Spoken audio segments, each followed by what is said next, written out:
Well, it's just quite the cover here. Oh yeah, it's Got, it's happening. I think, did Fred, like, I mean, I'm not gonna lie. Like, sometimes I call it like, what is it? You know, Mad Max Thunder Road. Like, Mad Max Thunder Road. I think, yeah. Like, can you imagine if it was just like a Bruce Springsteen backdrop for the whole movie? Oh, I think it would be phenomenal. I say it. I only bring up Mad Max because we've got a Jim Lee cover with Fred looking all Mad Max here on the cover. yeah. Daphne Just looking extremely very Mad Max. Yeah, he's looking very Mad Max. Daphne looking very like I got a fireman's axe, and I'm just gonna do Daphne some looks damage. like a serial killer. Yeah, but it works. She's working it. I don't know. It's intriguing. Makes me want to. She looks like Jean Grey serial killer drawn by Jim Lee. Jean Grey serial killer. Oh man. I mean, it is a Jim Lee cover, and that is exactly how he draws Jean Grey all the time. This is true. I shouldn't say all the time. Probably not since 1992, but yeah.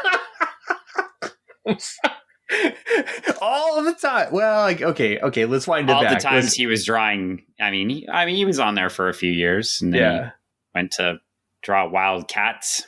Oh yeah, I have a bunch of those cards and a bunch of those comics. Yeah. And yes, we just hide them. I think actually I need some cards, but probably not podcast fodder. But I need I think I want I need the 1994 DC card set. The DC Universe? Yeah, I think it's called something special, but anyway, yeah. Okay, I'll have to take a look. I have a bunch. I mean, like, honestly, like, you could literally go through my box of cards in the garage, and I would just take them. I would just give them to you because it's you. Anyone else, $1 million. Yeah, I mean, they're going for like $30 on eBay max. So, I mean, there's some maxes that are more on eBay, but like there's a plethora of them between $19.99 and $30. Yeah. It's one of those deals where you're buying stuff, and lesson learned to folks, right? Like, if you're going to list something on eBay and you're going to put best offer up, then don't counter with the original price when somebody gives you a best offer. But the original price was this dollar amount. Yeah, so somebody had one of these sets up for $19.95. I offered $9.95.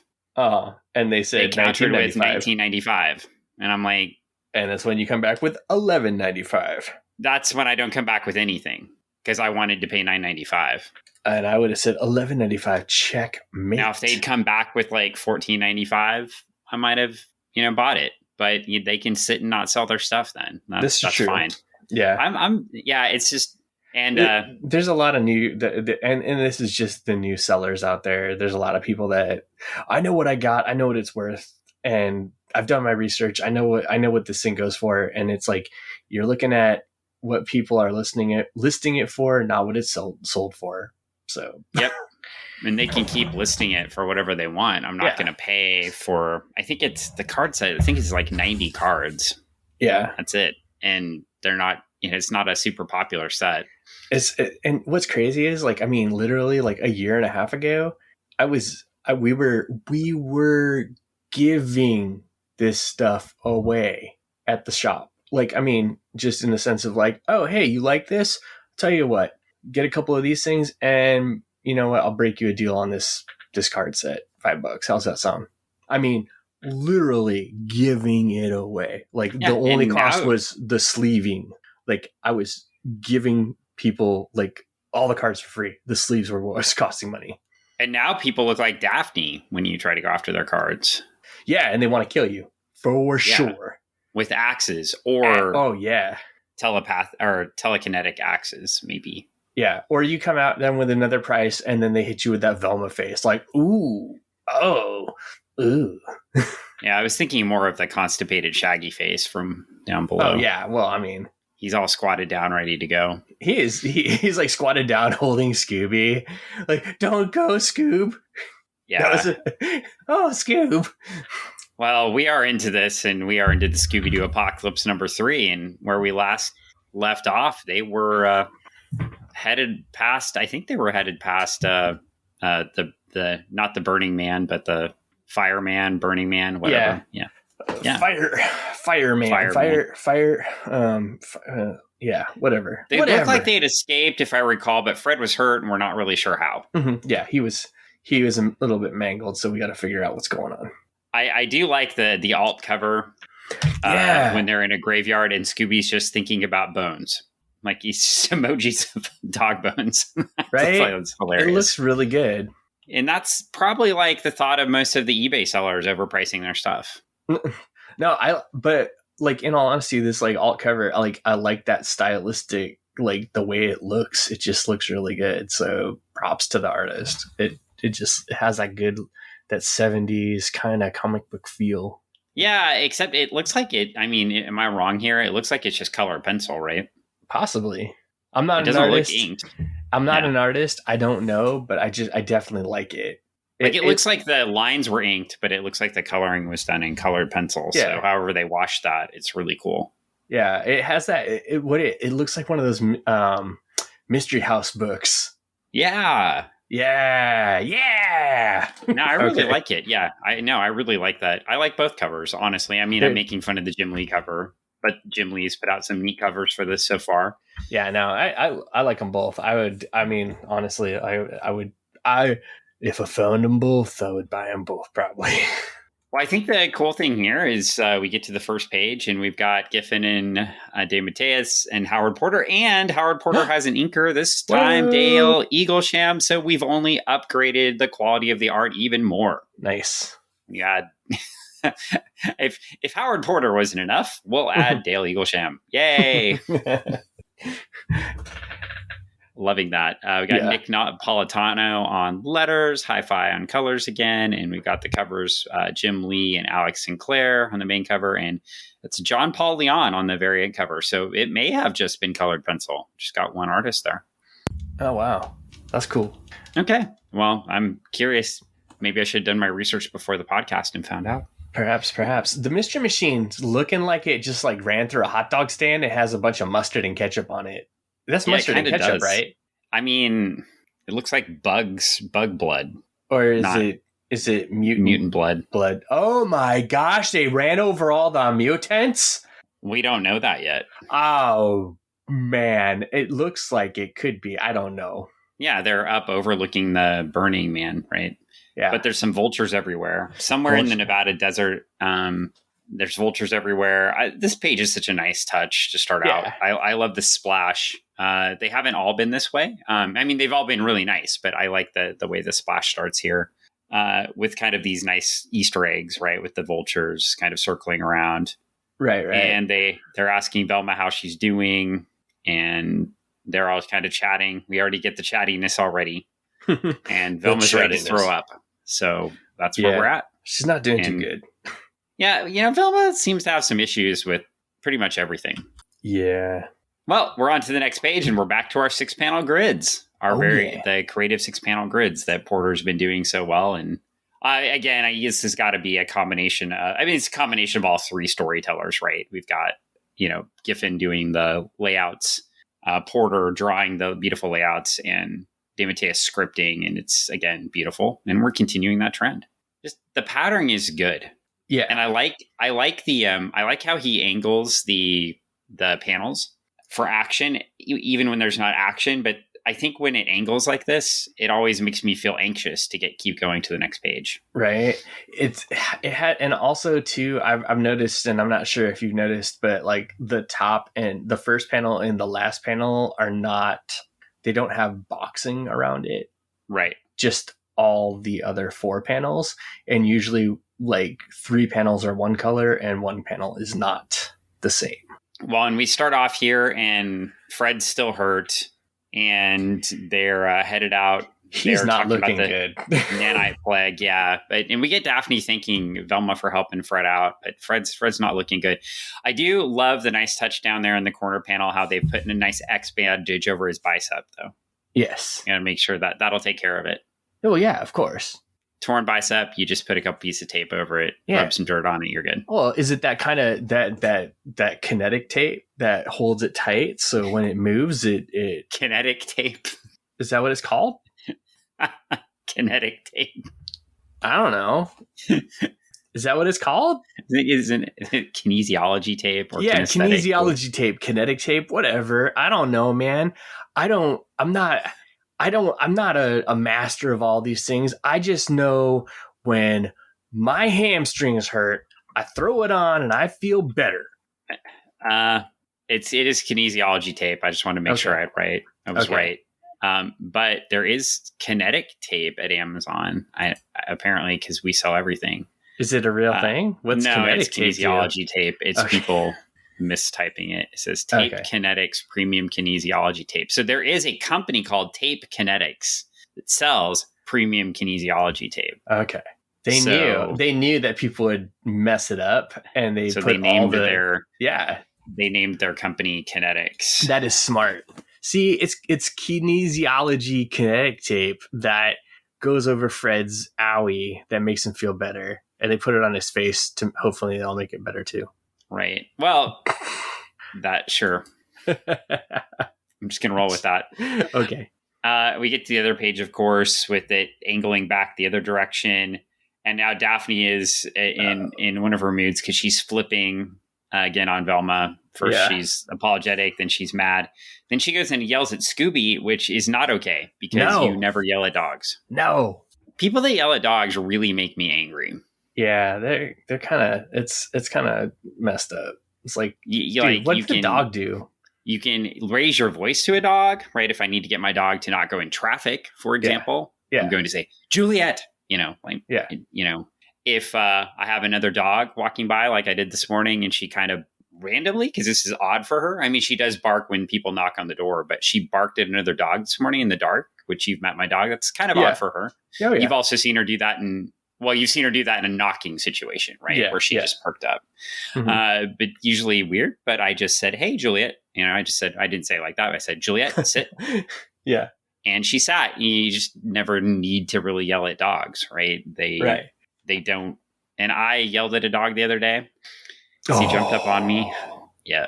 And I always felt bad because when you're training them right, you don't really need to yell at them. But there's Daphne yelling at Scooby, calls him flea-ridden. And he's like, flea-ridden?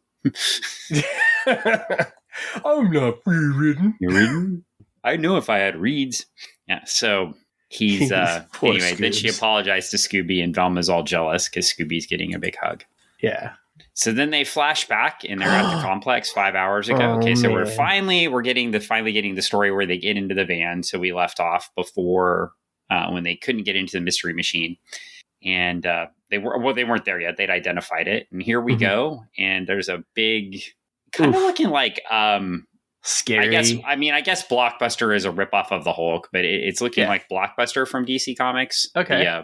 With the yellow, or orangish yellow, and apparently mindless. So we get that, and there's you're going to get a lot of references today because I started reading all over 1,000 pages of my Who's Who omnibus this week. Oh no! I am so in for a treat. And you are in for a treat as I continue to read this because I'm getting like the whole state of the DC universe from 1984 to 1986. A listener, because I know we only have one, and if we don't have just one, please let us know because boy, oh boy, we're just pandering to that one person that we think listens to us still. Oh gosh, I hope they still listen. Listener, Dan wanted to do the Who's Who instead of Scooby-Doo. I beg of you. I don't think we should have done the Who's Who because it's a lot. I've only made it to like 100 pages. I made it through 3 issues of the Who's Who so far. We wouldn't have gotten there. We wouldn't have gotten very far. For those of you that don't know, Who's Who was a series put out by DC Comics from 1984 to 1986. And then later, for those of you that don't know. How often did they put out the Who's Who's? I think they did. I think the first one is 26 issues. I could be off. They were going to try to go, I think, for less than that. And then they needed a couple more issues.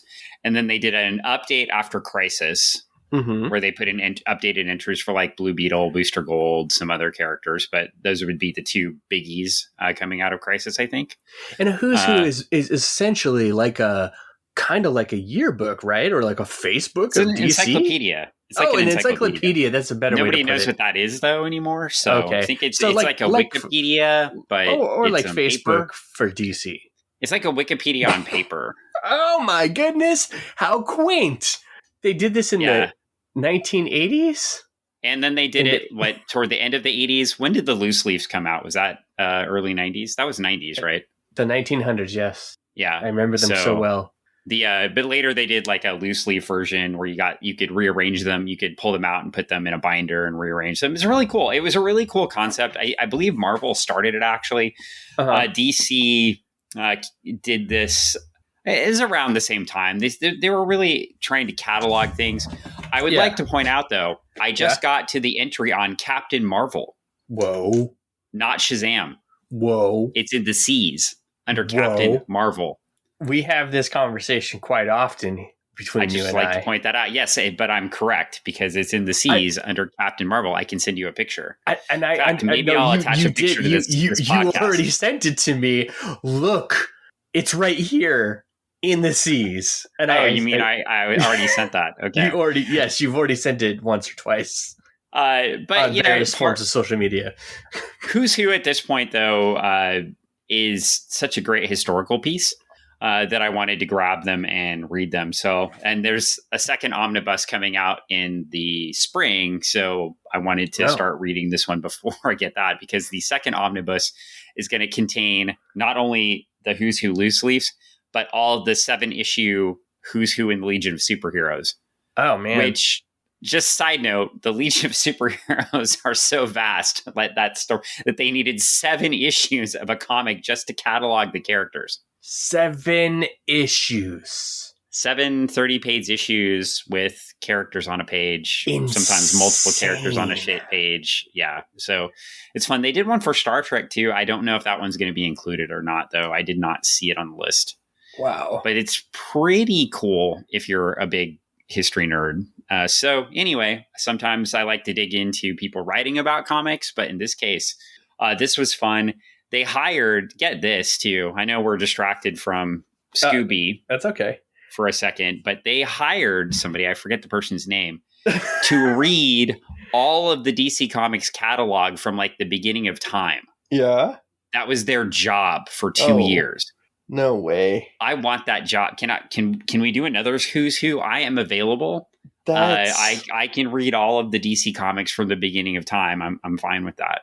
That's a lot of reading, I am sure. It is a lot of reading, but your job is to literally read comics. I mean, that would be a good job. You know what they need to do is they need to come out with another follow-up book called What's What, where it puts everything together and into perspective. It's a Who's Who. Yeah, they've tried that several times. History of the DC Universe, Crisis, 0 Hour, Crisis, Infinite, Crisis, Infinite, Crisis, Extreme Infinite Crisis, Extreme Crisis, Death Metal. That's the new one. But have they put it into an encyclopedia? Well, the history of the DC Universe, actually, all joking aside, they did put it out for Crisis to try to rewrite the history of the DC Universe post-Crisis, right? When they combined the multiverse into one. Mm-hmm. It was an attempt to explain what happened in the Crisis story, I guess. Yeah.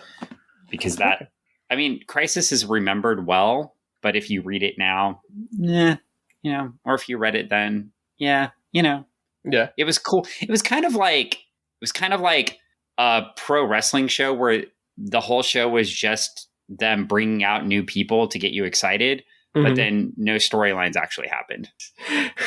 It's so funny because like when you talk about it, I'm like, oh, it wasn't that long ago, and then I think about it, I'm like, wow, it was actually pretty 1984 to 1986. Yeah, I mean, but it's like, oh, and then like every time they've done one of these things, it's like, it wasn't that. Oh, it really was. Like, yeah, because every time I picked it up, it's been like 10 years. There was a really cool piece that happened last year, though, called The Other History of the DC Universe, where they took characters of color and explained their story in the history of the universe, which was really cool. Some of them I knew a lot about and some didn't. Like the Black Lightning one I knew a lot about, but then the Mal Duncan and Bumblebee one, not as much.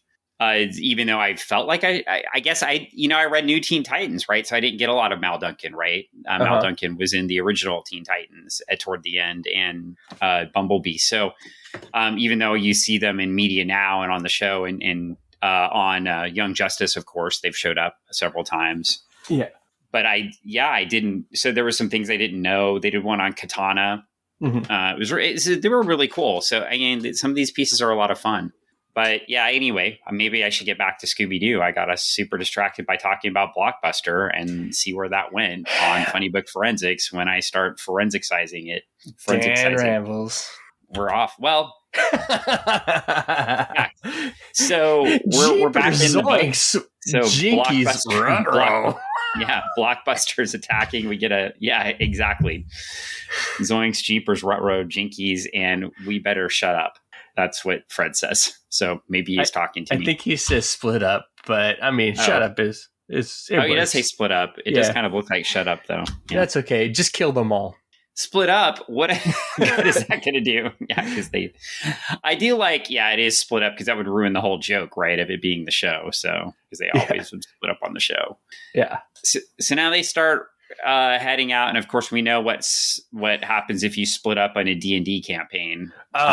Terrible things arise. Yes. So they did not split up here, and still terrible things start happening. So we get a next page. Scooby's down, diving out. Velma gets grabbed by a monster. Fred kills it and then freaks out because he shot a human, he thinks, and then there's a big thing slobbering all over him. And of course, Shaggy was a Buddhist in high school for 6 months. It was completely appropriate. Yeah. That was while he was growing out his mustache and his beard. And what do you think his latte of choice is? I'm gonna say probably it's probably like a chai. Really? A chai latte. I was going to think lattes were beyond him, and he just sits there and sips dark black coffee. Oh no, I'm thinking he likes the different spices and stuff like that. So he's a chai latte. See, I thought he is above lattes. He likes things natural. He goes chai latte, double shot espresso sunk in there. Sounds like the most disgusting thing you've ever talked about. Have you ever had one, Dan? Well, I don't like coffee. They're freaking amazing. And I don't drink caffeine. Oh my gosh. So I do like chai lattes. Yeah. You gotta throw that double shot espresso in there. Or go quad shot. You don't even know until you try it. Yeah. Okay. Well, I thought you were going Chris Farley, and then you suddenly switched to Macho Man. So no, I didn't quite get to Macho Man yet. I was totally when you said Chris Farley, I was totally there at the high school in front of it playing football in a van down by the river. Oh yeah, I was about to tear a jacket. Well, we get to the next page, and Shaggy and Fred are still continuing to discuss whether they should actually kill the zombies while everybody else actually is attacking zombies. We've got Velma trying to get into the mystery machine. We've got Daphne tearing a hole through everything. Yeah, we've got Daphne's trying to tear a hole through everything. Yeah, she's a maniac. Scooby is tearing clothes off of zombie Blockbuster. And then Daphne starts to freak out because she thinks they're people all of a sudden, because Daphne has established herself through 2 issues and a few pages that she is mentally unstable. Yes, ish. Well, she's definitely going through some stuff right now. I think she was going through some stuff before with her bottoming television show, and it's just showing up here in a crisis. Yeah. Again, get help, Daphne, get help. And I understand why it's difficult right now. And the interesting thing is too, I was like, she's suffering from this sort of mental health crisis right now. This hits a little bit harder when you read it now than when it came out, for obvious reasons. Oh yeah. Yeah. Oh yeah. Yeah, for sure. And like honestly, So like, we've all been here. yeah, well, and as she's going through all these things, it's like, oh my gosh, yeah, no, this is when you start to spiral out and you realize that there's like everyone around you. One, you don't trust two people. You're angry at a dog for whatever reason, and the one friend you have, you're just angry at them too. So yeah, everything is falling apart. And oh yeah, there's mutants. Yeah. Or some sort of terrible thing happening. And I'll just say, I don't want to be necessarily a public service message, but there's a ton of resources out there. Yeah. So if you're feeling still crazy in this crisis, use them. Yeah, use them. Get help. There's a lot of places you can turn to, and there's a lot of people that are there to hear, listen, and help out. So utilize them. And with that said, I do think they do a good job in the writing here. They do it in a humorous way at times, but I think they do a really good job too, illustrating what it looks like when you were struggling, but then all of a sudden you're thrust into this super stressful situation. Oh yeah, you're thrust into this terrible thing, and then sometimes the people around you, even if you don't want the help, are willing to help you out. Like we can see with Daphne, she's like, I'm done. I'm done. And Shaggy's like, no, you're not. Get in the van. Keep going. Yeah. And so they throw, and then all of a sudden Shaggy's looking for Scooby-Doo. And we get the page turn, and we don't know where Scooby-Doo is because all of a sudden we're back to now. Have we seen Scooby-Doo yet? No. In now time? Not yet. Just looking back to the first page. Yeah, we do see Scooby-Doo. Okay. He was watching Fred. At the beginning, so we don't have to worry about Scooby dying. I thought they were leaving it too suspenseful for me, like they didn't show Scooby in the teaser. But we're back to now, and Daphne wakes up and nobody's there, which I liked that touch, right? Yeah. To go from her completely stressing out to nobody being there, and then she's about to have another meltdown, and she steps outside, and there is everybody. And then she goes and hugs Fred. And then Fred, of course, asks her if she'll marry him again. And she's like, no, we're not getting married. How long is this going to last? Is this going to be like a Worf and Jadzia Dax type thing here? Or is it going to be a Kira and Odo type thing? Oh, because that lasted longer. Yeah. Ooh, that could be Odo. That took forever. Yeah. Like, for God's sake. Was it 6 seasons before they got together, I believe? 6 seasons, I believe. Jim and Pam were together faster. Yeah, but I mean, Jim and Pam are not that's not a goal. That show basically ended when they got married. Yeah, that's not a goal. Jim and Pam are not the goal. They're the destination. They're the destination. They're not the goal. They should have been the destination. Or when... oh, shoot. I'm too old for this. Drew Carey and who was the female character? When they started dating, that show was over. Oh, Mimi? Yeah. Yeah, that show was over when they started dating. Was it Mimi? Right? No. I know. But yeah, there's a lot of shows where, so I'm wondering how long this tension goes, and if they actually get together, do we decide that the series is over at that point? Well, that's why they can't ever. And that's the great thing about cartoons. Well, this is 36 issues, and we can get through one issue a podcast. So I don't know that we'll find out necessarily. I think it is 36 issues. Oh my gosh. How many weeks in a year? So that's how many months in a year? I don't think it came out weekly. Have you seen the art on this? How many? No. For our podcast is how many weeks in a year? Oh yeah, it would be a bit. It'd be a while. I mean, we could keep going, but it would be a while. Oh, we should. So we've got they're back and they're outside and they're looking down at a town and they're trying to assess the situation. This is it's a big old fire pit. I like how they have Route US 666. That's clever. Mm-hmm. It is on fire, and it's the Fire Festival. Yes, the Fire Festival. This I will say this panel reminds me a lot of another apocalyptic book. Oh, do tell. No, I mean, they have striking similarities. They came out before this one. Did it? No. Yeah, but it's in Greenwash. So yeah. Well, no, Greenwash came out before this. Bluewash didn't. Yeah, no. But we had that sketch. If you're wondering what I'm talking about, green wash and blue wash, it's Junior Braves of the Apocalypse, book 1 and 2. Book 1 is done in green wash, and book 2 is done in blue wash. It's completely beautiful art. But and I know the writers, so could not be anybody that you know.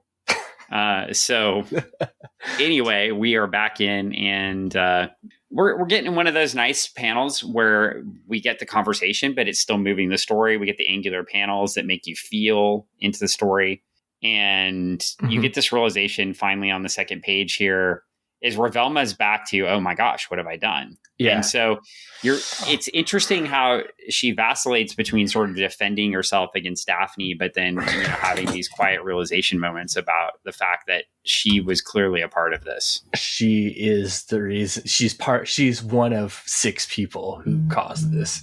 Well, and then we get a nice flashback again. So we're back to them getting into the mystery machine. And again, the writing on this, I feel like I'm just a shill for the writing, but I like how the story moves. I'm actually not a super huge fan of these flashback, flash forward type things in general. In general, I think here they do it masterfully, right? And the transitions are all good. And so you see that moment of reflection, and you see her reflecting, and Howard Porter and Daley Lewisham draw her there reflecting at the panel. And then all of a sudden you get to the flashback. Mm-hmm. Where she's screaming, drive, drive, drive. I will tell you one of the things when I started, it's easy to do flashbacks in film and television. It's hard to do flashbacks well in comics because of these types of things, but they did a great job on this page with the way it is laid out, and the work on the edges and stuff like that for the panels that makes it definitely step out and stand out so well, because it makes you go, oh, okay, this is definitely different than everything else that was on the page before. So obviously this is a different point in time. A lot of times you see flashbacks that don't really line up that way, and it makes it difficult it takes you out of the story because you have to kind of like mentally recatalog and calibrate, because it doesn't, you're like, am I looking at a flashback? Yeah. Well, we'll pontificate on this a little bit more, because in Junior Braves of the Apocalypse, book 2, you don't have a lot of flashbacks, but you do a lot of simultaneous storytelling, which does result in flashbacks to a point, right? Because one story advances, and then you have to go back a little bit and tell the other person's story, right? And so how does, when you're writing that, you're talking about how they set up the art here. So it's a clear change of scene. Yeah. And there's clear delineations of the scene. How do you approach that with the artist? Like, what are you telling Zach when you want to set up that scene? Like, how are you communicating that? Basically, we tell him, all right, we're going to split the story. We're going to tell these 2 aspects of it, but side by side. And we want to tree it off this way for a little bit, with this portion happening and then this portion happening over here. And these kids are going to be doing this adventure, and this group of kids are going to be doing this thing over here. And then he's kind of got to either figure out what works best for him as a visual storyteller to make that all line up, and be able to break that out to make it so it does line up. So sometimes you can tell the story side by side in a couple panels, and you get a little bit of this in column A and a little bit of this in column B, if you will, on the page. A couple panels, and a couple panels, and we've seen him do it that way. And then we've also seen him do it where we've done a text box at, and it's like, and it says, the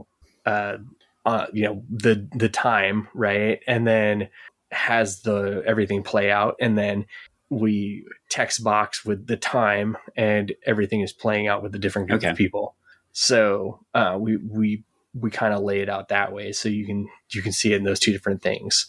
You'll see something else play out very, very differently in the next book, because he's taking a different approach to a similar theme. like we're A talking similar about. theme, but a different approach. Yeah. And then obviously, and I do think it's interesting too. I briefly brought up Junior Braves last time, but I think when you're looking at these two books, there are some similarities that I think I should probably drop Junior Braves into the show notes for this one. Just not to show Greg's book, but so you can see the similarities and differences in the storytelling of on a similar theme, right? Yeah, where people are dealing with an apocalyptic situation, going from this is life as we know it, and oh hey, the world has kind of fallen off its axis, And mutants. and there's mutants, and how do we deal with this because we are not the best equipped at dealing with all these things because of these things that we have going on in our normal lives. Now, one thing I really do like about this book is how they tell Scooby's story. Oh yeah.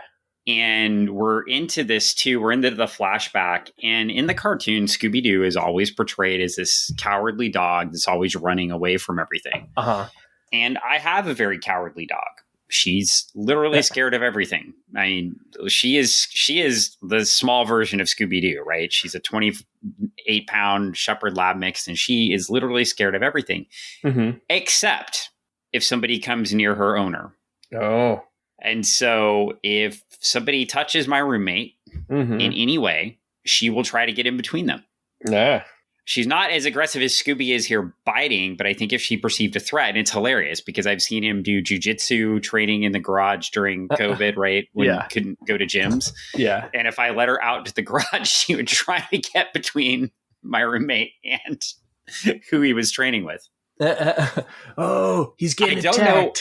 I don't know what she thought. Yeah, I don't know what she thought she was going to accomplish. But I do write how Scooby can still be kind of a scaredy dog, right? Which they've established in the story. But here we've got the mutant attacking Velma again, and he, just like he did earlier, he goes and bites the arm. Like he's hyper aggressive to protect the people he's with. And I like in Velma so far, right? And we've seen him guarding Fred in this issue now too. So he's starting to adopt the pack. But I think this is really neat storytelling, and I like the approach that they do. And this is a lot. I know it's plotted. Obviously, it's three people working on it together, right? But a lot of the plotting and layouts. But I like how Porter does the art here and the aggressiveness of Scooby in these situations, but then showing the passivity before, right? Literally right before this, Scooby is just kind of passively like being a dog, looking out the window. I'm going for a ride. Yeah.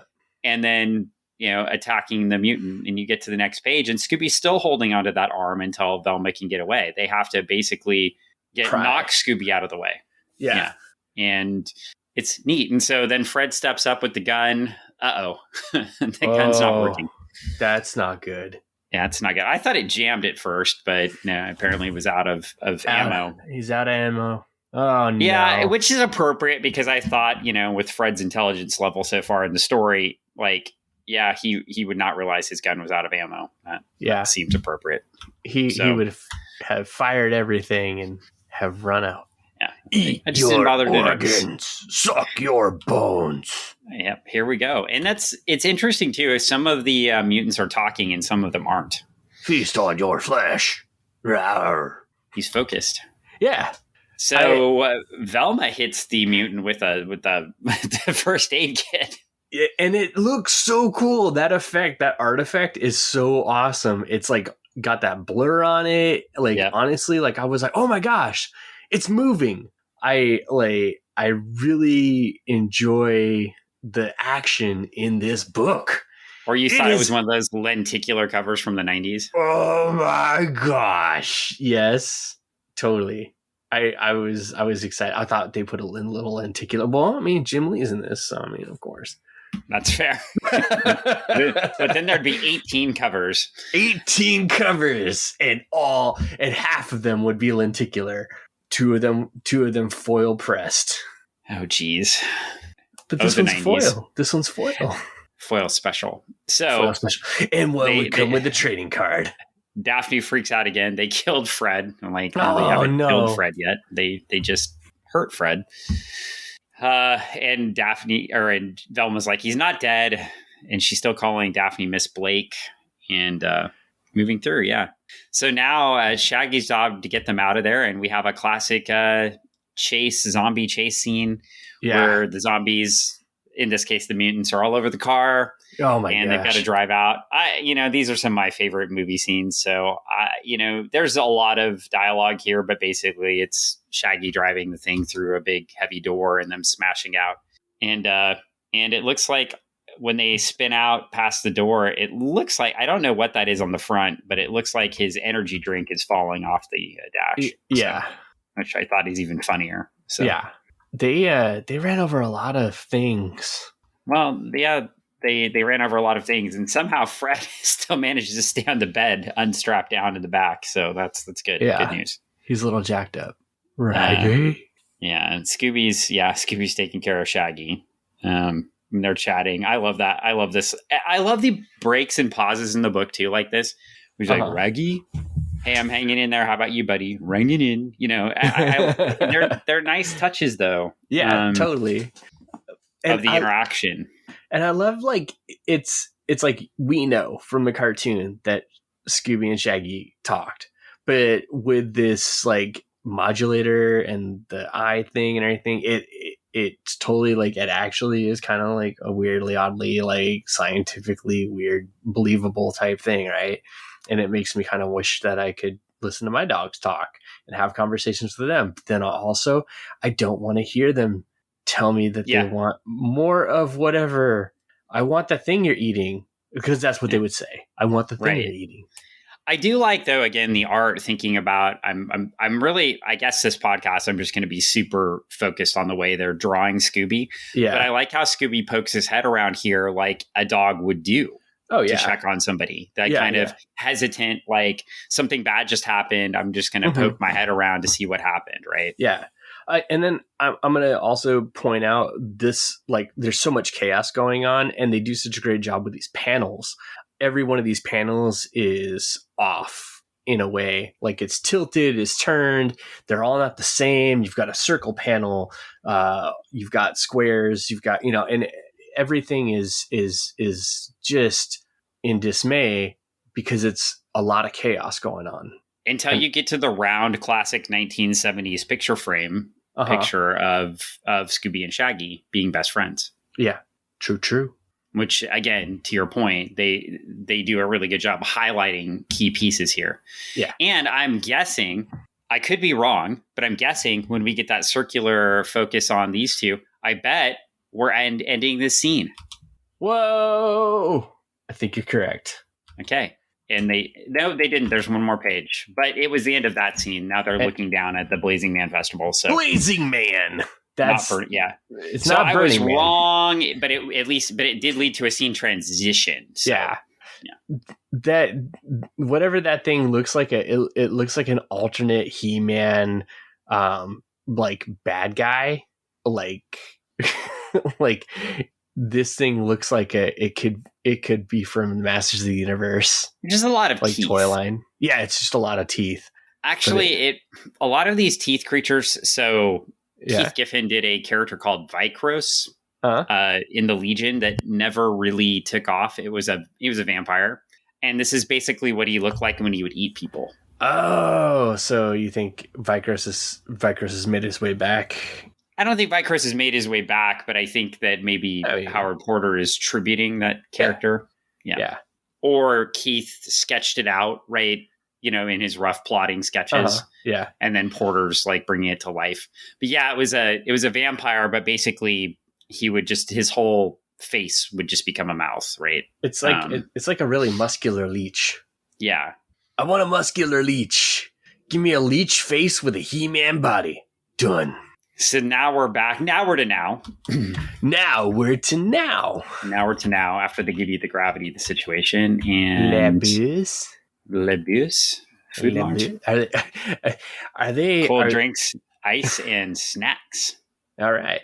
And Daphne and Velma are talking. They're having their moment finally where Daphne's like, hey, maybe I should talk to Velma like she's a human. That's always good when you're in crisis to actually have a conversation with those around you like a human. They're both doing a little bit of sharing, but Velma is still guarded, right? Yeah. When she says, "I'm not a gregarious person by nature. In fact, I find most social interactions not directly related." Yeah, no kidding. Like everybody already knows that. So it's Daphne starting to sort of open up, but Velma's sort of still sharing the things that people already know about her. Well, I mean, that's typical Velma. They already know about her. I mean, it's not a secret that she's socially awkward. Yeah. She's been socially awkward the entire story.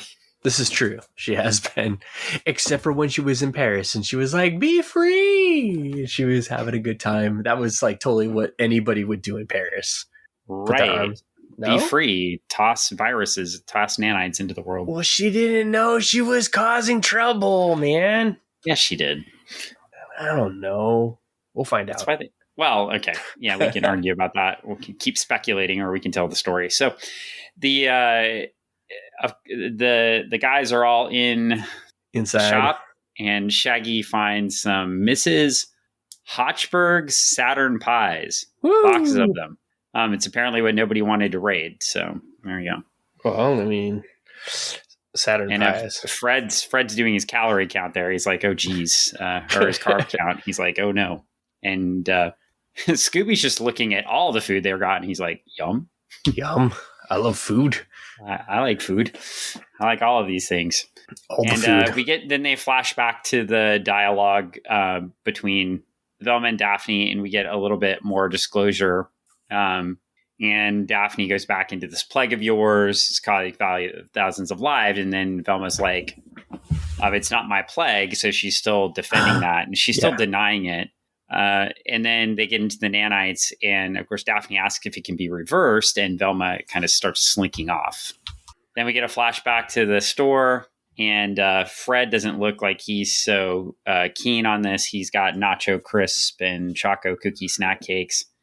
By the way, Chacos. So there's another Easter egg for you, by the way. Ah, yes, Chacos. Do you remember who ate the Chacos?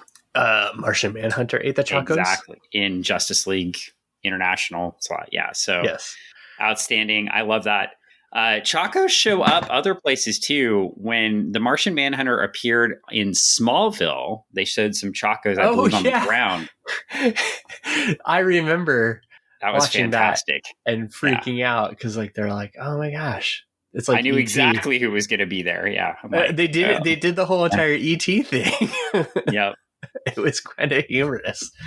It is nice to see that Chacos have lived on into Scooby-Doo Apocalypse universe, and so there we go. Fred's carrying the Chacos. Well, they're delicious, dude.